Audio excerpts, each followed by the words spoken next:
आज पंडित दीनदयाल उपाध्याय की 57वीं पुण्यतिथि है। इस मौके पर राष्ट्रीय स्मारक धानिक्या में श्रद्धांजलि कार्यक्रम का आयोजन किया गया, जिसमें सीएम भजनलाल शर्मा ने शिरकत की और उनके चलचित्र पर पुष्पांजलि अर्पित कर नमन किया। इस दौरान डिप्टी सीएम दिया कुमारी भी मौजूद रही।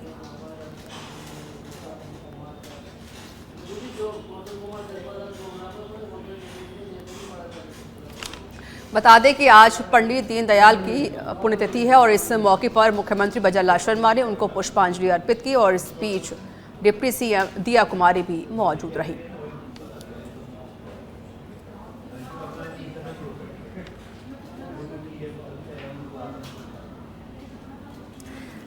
और जयपुर के नाहरगढ़ बायोलॉजिकल पार्क से बड़ी खबर आपको बता देते हैं, जहां 9 महीने के हुए बाघिन के शावक भीम और स्कंदी बाघिन रानी के दोनों शावकों की उम्र अब 9 महीने की हो गई है। जैविक उद्यान के एनक्लोजर नंबर 1 में रखा गया है दोनों शावकों को। दोनों शावक का वजन अब करीब 50 किलो से अधिक हो चुका है। दोनों शावकों को वैक्सीनेशन दिया जा चुका है। वरिष्ठ वन्यजीव चिकित्सक डॉक्टर अरविंद माथुर ने जानकारी दी है।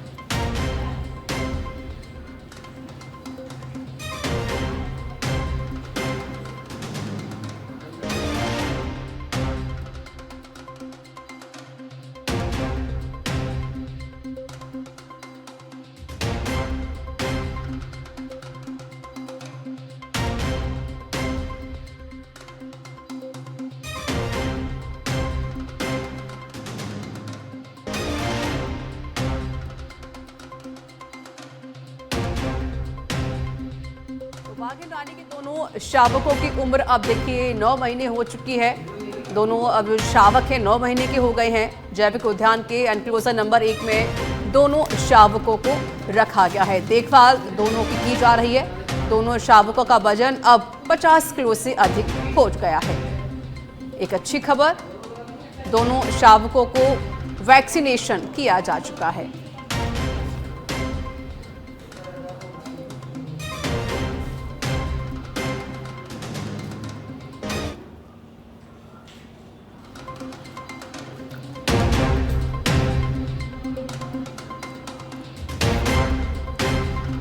बड़ी जानकारी हम आपको दे रहे हैं, एक अच्छी खबर भी है ये। अब दोनों शावक 9 महीने के हो गए हैं। दोनों का स्वास्थ्य बेहतर है। अब वजन भी बढ़ चुका है। 50 किलो से अधिक दोनों का वजन हो गया है। वैक्सीनेशन दोनों को किया जा चुका है। एनक्लोजर नंबर 1 पे दोनों शावकों को रखा गया है।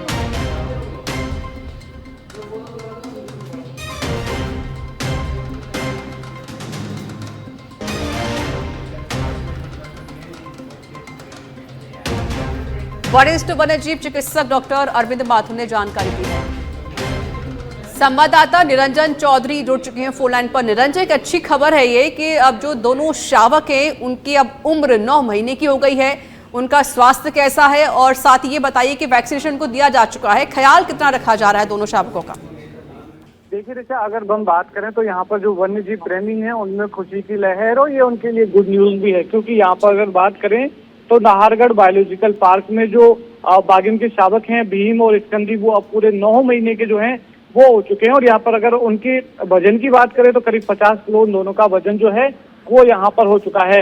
एनक्लोजर 1 है 1 नंबर का, उसमें जो है इन दोनों को रखा गया है। वैक्सीनेशन इनका हो चुका है। और वहीं अगर बात करें दूसरी तरफ तो इनकी डाइटिंग प्लान जो है उसका खास तौर पर यहाँ पर वरिष्ठ चिकित्सक हैं डॉक्टर अरविंद माथुर, वो यहाँ पर ख्याल रख रहे हैं। और उसके अलावा अगर बात करें तो ये बहुत जल्दी जो है यहाँ पर पर्यटकों को नजर आने वाले हैं। देखिए, अगर बात करें तो यहाँ पर बाघिन है बाघिन रानी है, इसके दोनों शावक हैं वो अब 9 महीने के हो चुके हैं। तो कहीं ना कहीं बहुत जल्दी जो है ये पर्यटकों को अब जो है वो नजर आने वाले। तो इसको लेकर यहाँ पर लगातार जो खबरें जो आ रही हैं कि यहाँ पर बाघों का कुनबा पूरे राजस्थान और जयपुर शहर में जो बाघों का कुनबा है वो यहाँ पर बढ़ता हुआ जा रहा है। और इसी की तर्ज पे यहाँ पर 9 महीने के हो गए, तो आगामी दिनों में ये पर्यटकों को नजर आने वाले हैं।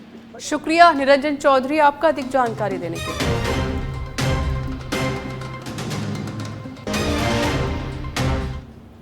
चूरू से खबर है। प्रवेश साहिब सिंह वर्मा पहुंचे हैं चूरू के सालासर बालाजी। जी हां, सालासर बालाजी के दर्शन कर पूजा अर्चना भी की। केजरीवाल को हराकर विधायक बने हैं प्रवेश वर्मा। पूर्व मुख्यमंत्री स्वर्गीय साहिब सिंह वर्मा के बेटे हैं प्रवेश वर्मा। तो दिल्ली में विधानसभा में आम आदमी पार्टी की हार हुई और बीजेपी ने जीत हासिल कर अपना परचम लहराया। और इसके बाद बता दें कि प्रवेश वर्मा को देखिए जीत हासिल हुई है और इसके साथ ही प्रवेश वर्मा का जो नाम है मुख्यमंत्री की लिस्ट में भी चल रहा है और मुख्यमंत्री को लेकर भी नाम सामने भी आ रहे हैं। और इस बीच प्रवेश वर्मा सालासर बालाजी दर्शन करने के लिए पहुंचे, उन्होंने पूजा अर्चना की।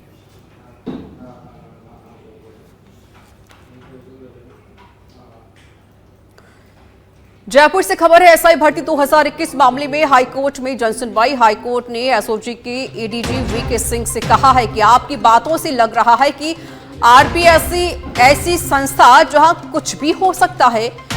कोर्ट की टिप्पणी पर वीके सिंह ने कहा कि आरपीएससी में पहले ऐसा होता था लेकिन अब ऐसा नहीं है। इस पर कोर्ट ने कहा कि जो अब हो रहा है वो 3-4 साल बाद पता चलेगा।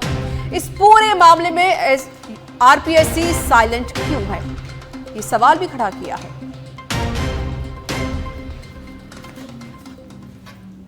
थी वीके सिंह साहब भी उपस्थित हुए थे। उनके द्वारा पूरा लेखा जोखा जो अब तक हुआ है एसआई भर्ती में कोर्ट के सामने रखा गया। उन्होंने स्पष्ट रूप से कहा कि पेपर 35 दिन पहले ही लीक हो गया था, इसका बड़े लेवल पे सर्कुलेशन हुआ। इसके अलावा जो पेपर लीक गैंग है, जो जगदीश बिश्नोई गैंग है और जो कालेर गैंग है, उनके द्वारा भी तीनों पारियों का पेपर 13, 14 और 15 का सितंबर का लीक हुआ। बड़े स्तर पे मोबाइल डिवाइसेस से ये पूरे राजस्थान के विभिन्न इलाकों में भेजा गया और एवं साइट हैंडलर्स के द्वारा यह पेपर अभ्यर्थियों को पढ़ाया गया। वीके सिंह जी के पश्चात बताने के पश्चात कोर्ट की आरपीएससी और सरकार पे यह टिप्पणी थी कि क्या सरकार और आरपीएससी गूंगी या बहरी है, जो एसआईटी रिपोर्ट को नज़रअंदाज किया जा रहा है। कोर्ट ने यह भी टिप्पणी करी कि यह जो आंकड़ा है, चाहे 30 पकड़े गए हो या 50 पकड़े गए हो, यह मैटर नहीं करता है। मैटर जो करता है वो वह यह है कि 35 दिन पहले जब पेपर लीक हो गया, जिसकी शुचिता ही भंग हो गई, तो इसमें अब कुछ बचा नहीं है। हमारी ओर से भी आज हमारा पक्ष रखा गया कोर्ट के सामने और हमने कोर्ट को बताया कि तीनों दिन के पारियां के पेपर लीक थे।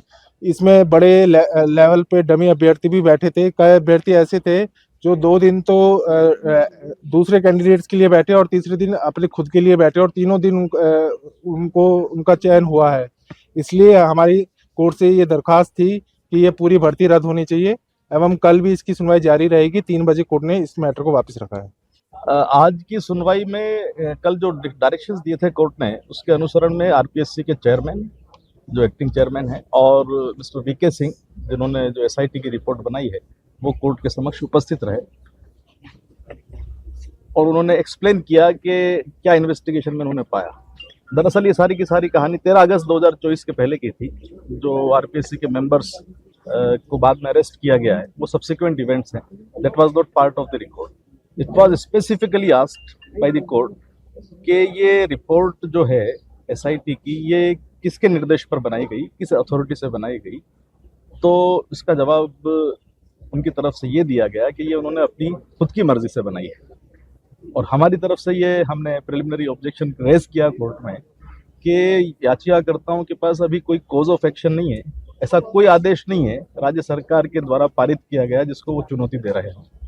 अभी मैटर अंडर इन्वेस्टिगेशन है, अंडर कंसिडरेशन है और इसलिए ये प्रीमेच्योर है।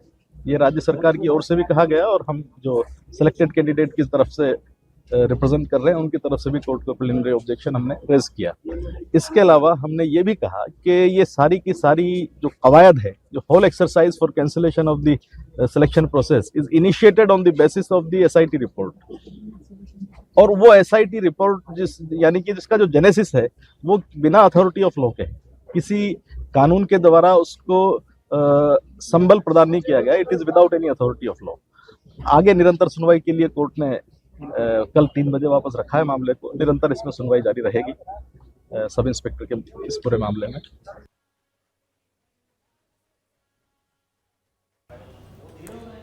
चित्तौड़गढ़ के सांसद सीपी जोशी ने लोकसभा में शून्यकाल के दौरान सभा की कार्यवाही में भाग लेते हुए संसदीय क्षेत्र में रेलवे से संबंधित विषयों को रखा है।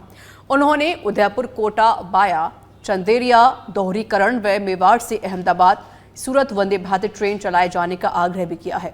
इसके साथ ही सांसद ने सदन में बताया कि वर्ष 2014 के बाद से केंद्र में मोदी सरकार बनने के बाद रेलवे के क्षेत्र में रेलवे क्रांति के माध्यम से ऐतिहासिक कार्य हुए हैं। संसदीय क्षेत्र में भी रेलवे में दोहरीकरण, नवीन रेल लाइन, विद्युतीकरण, आमान परिवर्तन के कार्य हुए हैं।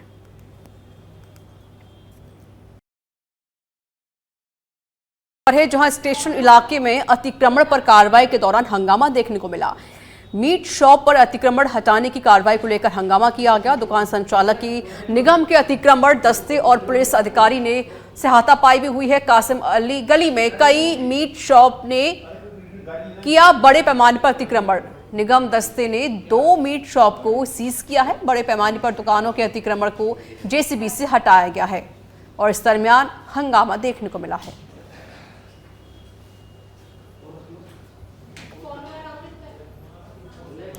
तो देखिए, निगम दस्ते ने कार्रवाई की है। बड़े पैमाने पर दुकानों के अतिक्रमण को लेकर ये कार्रवाई हुई। स्टेशन इलाके में अतिक्रमण पर कार्रवाई के दौरान हंगामा भी देखने को मिला। निगम दस्ते ने 2 मीट शॉप को सीज कर दिया।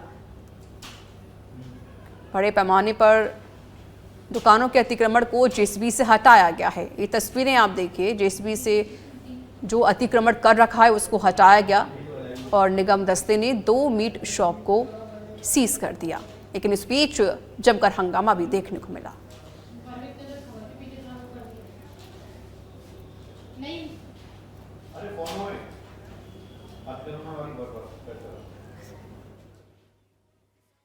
तो बड़े पैमाने पर दुकानों के अतिक्रमण को लेकर देखिए कार्रवाई हुई है। जेसीबी से अतिक्रमण को हटाया गया और साथ ही चेतावनी दी गई कि अगर दोबारा अतिक्रमण किया गया तो बख्शा नहीं जाएगा, कार्रवाई की जाएगी।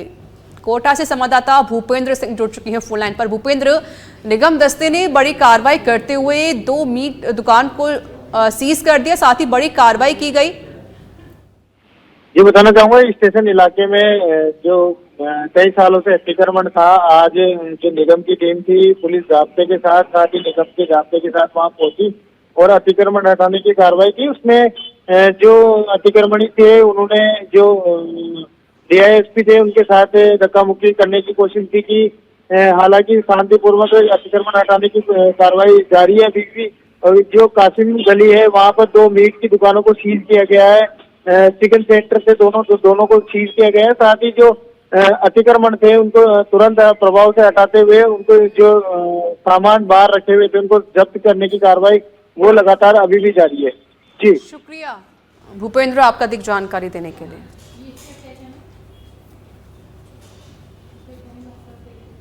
और जयपुर के जमवा रामगढ़ से खबर है, जहां दंताला गुजरान के समीप जंगल में भीषण आग लगी है।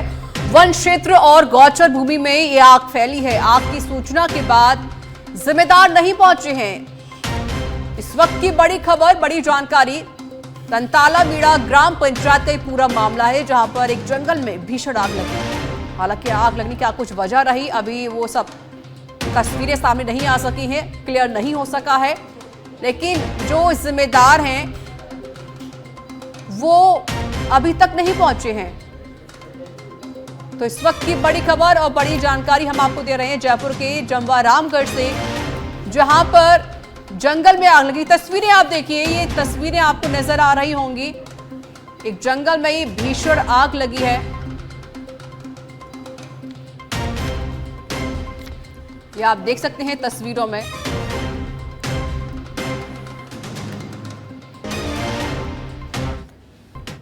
जयपुर में CS चैलेंजरशिप और राजस्थान बैडमिंटन टूर्नामेंट का आयोजन किया गया। मुख्य सचिव सुधांश पंत की अध्यक्षता में सवाई मानसिंह स्टेडियम में कार्यक्रम हुआ, जहां प्रतियोगिता में राजस्थान के विभिन्न विभागों और संस्थानों की टीमों ने भाग लिया।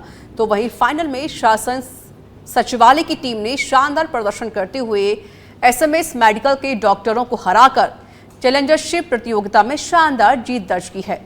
शासन सचिवालय टीम के मनमोहन और सुशील माथुर की जोड़ी ने अपने बेहतरीन प्रदर्शन से जीत दर्ज करके खिताब अपने नाम किया, जिसके बाद मुख्य सचिव की ओर से सभी खिलाड़ियों को सम्मानित किया गया। इस दौरान कार्मिक सचिव के पाठक और डीजीपी यूआर साहू, जयपुर संभागीय आयुक्त पूनम और कलेक्टर जितेंद्र सोनी सहित बड़ी संख्या में अधिकारीगण मौजूद रहे।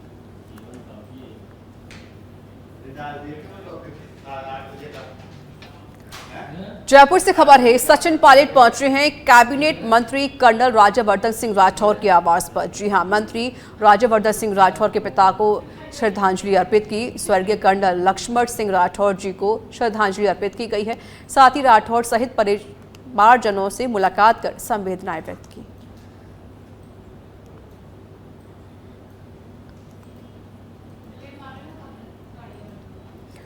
जयपुर के जवाहर कला केंद्र में नाट्य शास्त्र पर व्याख्यान एवं परिचर्चा के 2 दिवसीय कार्यक्रम का आज समापन हुआ है।